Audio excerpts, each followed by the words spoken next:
যেদিন থেকেই বিয়ে হয়েছে সেদিন থেকেই বুঝেছি জীবনটা কিন্তু শুধু আর আমার নেই। দায়িত্ব বেড়েছে, স্বপ্নগুলো একটু সাইডে সরে গেছে, কিন্তু নিজের শক্তিটা অনেক গুণ বেড়ে গেছে। আজকের ব্লগে আমি শেয়ার করব কিভাবে একজন মেয়ে বিয়ের পর নতুন সংসারে নিজের জায়গা তৈরি করে নেয়। আজকের সকালটা শুরু করেছিলাম খুবই ভোরে। ঘুম থেকে উঠেই মনে পড়েছিল যে সংসারের মানেই থামানি। তো বিয়ের আগে কি করতাম, নিজের জন্য সময় ছিল, ইচ্ছামতো ঘুম, ইচ্ছামতো খাওয়া। কিন্তু বিয়ের পর প্রথম যেটা শিখেছি সেটা হলো দায়িত্ব মানেই ভালোবাসা।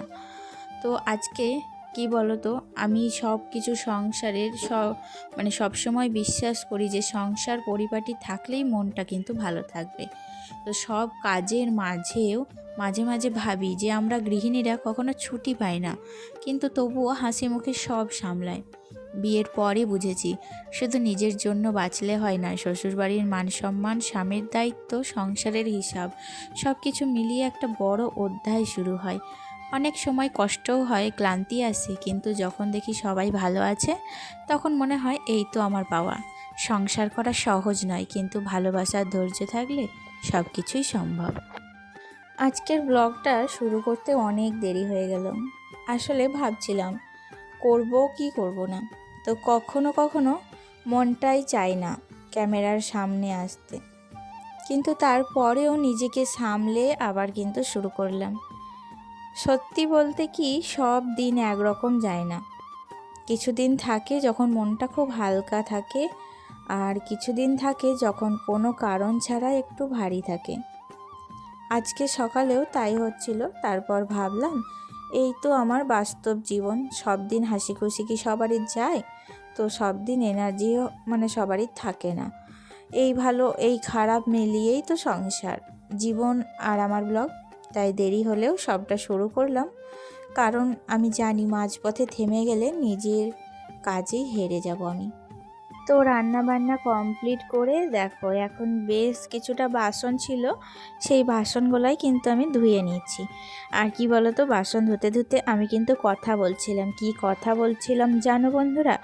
আমি বলছিলাম, কারণ আমাদের এখানে রাম মন্দিরের ভোগ দেওয়ার কথা ছিল, তো আমার শ্বশুরমশাই বলছে না, ভোগ দেওয়ার কথা ছিল না। তো সেই ব্যাপারেই কথা হচ্ছিল। তো হঠাৎ করেই ভোগ নিতে ডাকতে এসেছে। তো আমি বলছিলাম যে ভোগ তো নিতে আমাদেরকে বলেনি। তো বলছে কে বলল বলেনি, আমরা তো বলে গিয়েছিলাম সকালবেলায়। তো সেই ব্যাপারেই আমি বলছিলাম তাহলে বাবা হয়তো শুনতে পায়নি, এটাই হচ্ছে ব্যাপার। তো সেই ব্যাপারেই কথাটা চলছিল। তো বাবা তো তাড়াহুড়ো করে কাপড় ছেড়ে তারপরে চলে গিয়েছেন ভোগ আনতে। আর আমি দেখো ততক্ষণে কিন্তু রান্নাঘরটা মুছে নিচ্ছি, গ্যাস ওভেনটাও মুছে নিয়েছি। তো রান্নাঘরটা গুছিয়ে নিয়েছি, তারপর কিন্তু নিজেও স্নান করব, ছেলেকে স্নান করাবো, খাওয়াবো, তারপরে নিজেরাও খাবো। আর আজকে না জল খাবার খাইনি, একেবারে ভাত খেয়ে তারপরে যাব। এখন বাজছে ঘড়ির কাঁটায় 11টা মতো। তো ভাবছি আর জল খাবার খেয়ে কী লাভ, কখন আসবো তার তো ঠিক নেই। তার মানে একেবারে যখন ভাত হয়েই গেছে, গরম গরম ভাত আজকে খেয়ে চলে যাব। যেহেতু আজকে বৃহস্পতিবার, তাই তো বাড়িতে সব কিছুই নিরামিষ রান্না। তাই নিরামিষ রান্না এমনকি যদি দেরি করে খাই তখন কিন্তু আর খেতেই পারবো না।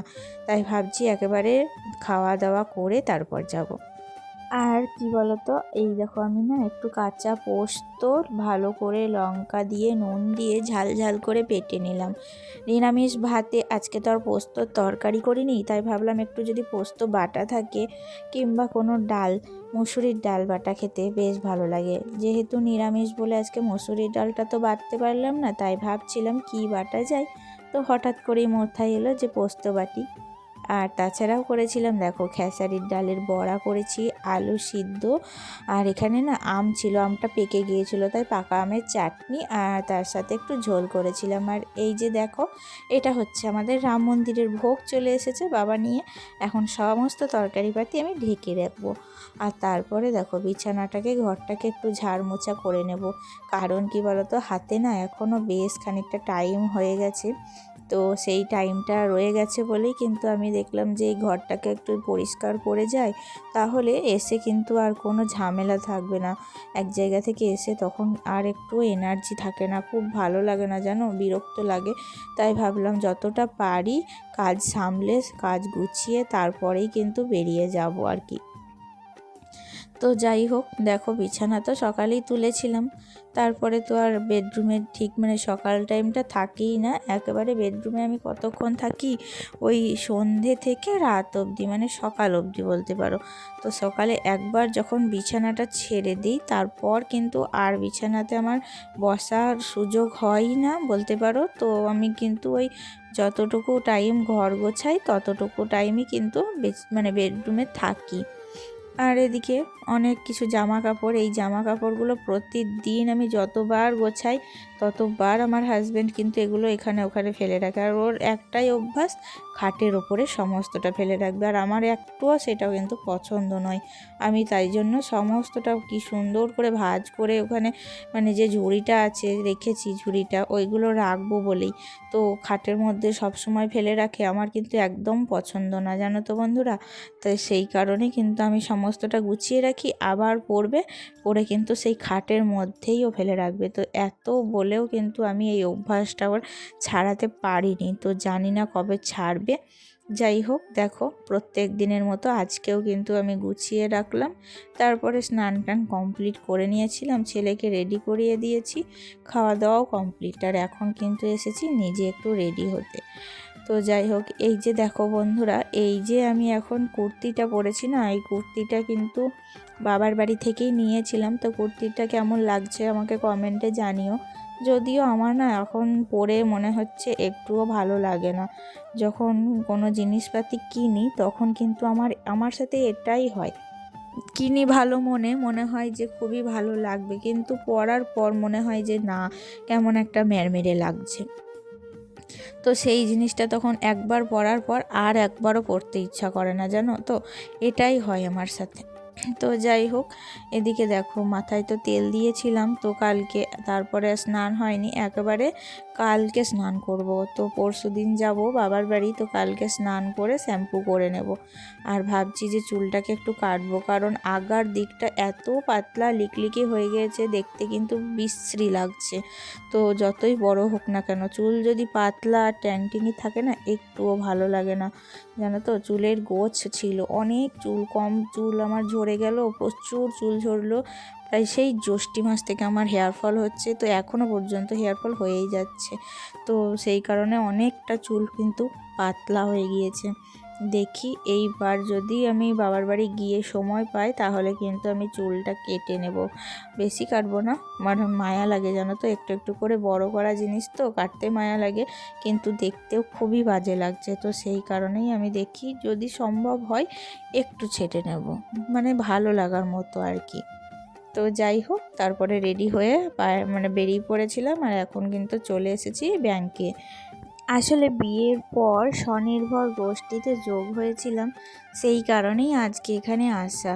স্বনির্ভর গোষ্ঠীর আজকে লোন উঠবে, তো জানো তো লোন না আমার স্বামী কিন্তু একদমই পছন্দ করে না। তো আমাকে তো খুব বকাবকি করছিল বেরোনোর সময়। তো দিদি আর আমি কিন্তু মানে এক প্রকার জোর করেই ওকে বুঝিয়ে শুনিয়ে কিন্তু এসেছি, জানো তো।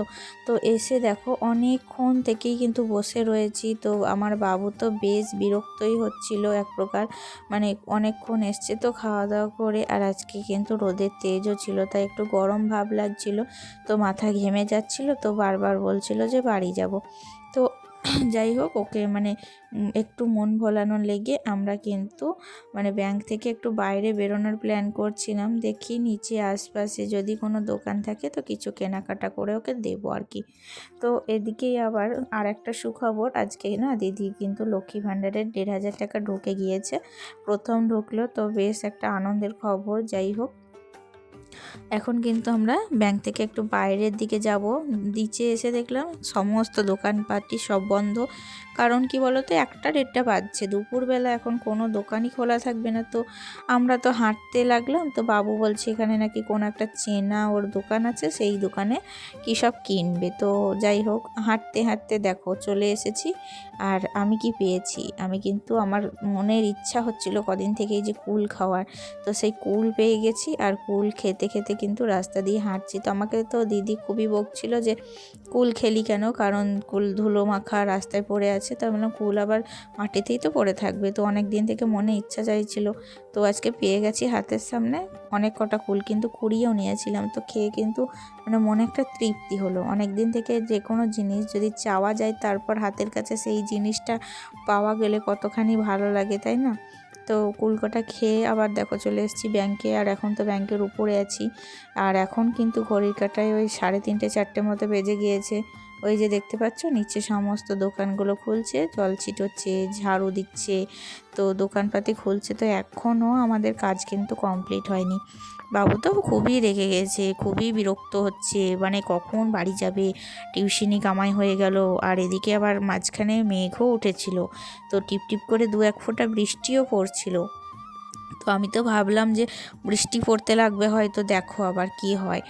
তো আর সামনেই তো বসন্ত উৎসব, তো আমাদের না এই পাশের গ্রামে এখানে বসন্ত উৎসবে প্রচুর ধুম হয়। তো এরা মানে সমস্ত ছোট ছোট ছেলে মেয়ে সবাই মিলে কিন্তু গোটা গ্রাম ঘুরে হলুদ শাড়ি পরে, তো দেখতেই ভালো লাগে। তো সেই মানে যে গ্রাম ঘুরবে নাচতে নাচতে না, সেই নাচের রিহার্সালটাই কিন্তু এখানে হচ্ছিল। তো আমরা কিন্তু ব্যাংকের উপর থেকেই সেটা দেখছিলাম, দেখতে খুব ভালো লাগছিল, ভীষণই ভালো লাগছিল।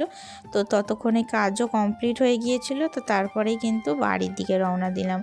আর এই যে দেখো বাড়ির দিকে যাচ্ছি, বাইরে দেখো কি সুন্দর, চারপাশে 2টো গাছ, 2 ধারে আবার মাঝখানে মাঠ, মাঠের ধারে সবুজ ধান লাগানো আছে, দেখতেই ভালো লাগছে, একটা সবুজ প্রাকৃতিক পরিবেশ। তো প্রকৃতি দেখতে তো আমার ভীষণ ভালো লাগে, আর আমি তো প্রকৃতিকে খুবই ভালোবাসি। সবুজ জিনিস দেখলেই মনে হয় যেন পাগল পাগল হয়ে যায় আমি, আর কি মনে হয় ওইখানেই রয়ে যায়। তাহলে চলো বন্ধুরা, আজকের মতো আসছি, দেখা হচ্ছে নেক্সট ব্লগে।